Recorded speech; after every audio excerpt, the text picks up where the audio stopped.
ആ ബില്ല് 25-ാം തീയതി തുടങ്ങുന്ന പാർലമെന്റ് സമ്മേളനത്തിൽ വീണ്ടും വരുമെന്നാണ് മനസ്സിലാക്കാൻ സാധിക്കുന്നത്. കടുത്ത എതിർപ്പിനെ തുടർന്നാണ് അത് JPC മുമ്പിലേക്ക് വിട്ടത്. പക്ഷെ JPCയുടെ കഴിഞ്ഞ ഒരു മാസത്തെ പ്രവർത്തനങ്ങൾ മനസ്സിലാക്കിയിട്ടുണ്ടാവും. വളരെ പക്ഷപാതപരവും വിവാദവുമായിരുന്നു. അവിടെ വെച്ച് ചില അംഗങ്ങൾക്ക് അവരുടെ അഭിപ്രായം രേഖപ്പെടുത്താൻ സാധിച്ചില്ല. പല ഘട്ടങ്ങളിലും കയ്യാക്കളിയിൽ പോലും തന്നെ അവസാനിച്ച യോഗങ്ങൾ.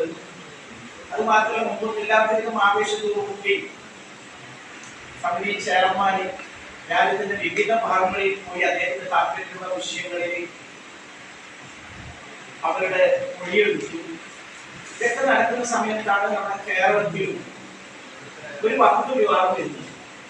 അതായത് ആ പ്രചാരണത്തിന്റെ മറ്റൊരു അധ്യായം ഇവിടെ തുറന്നിട്ടിരിക്കും.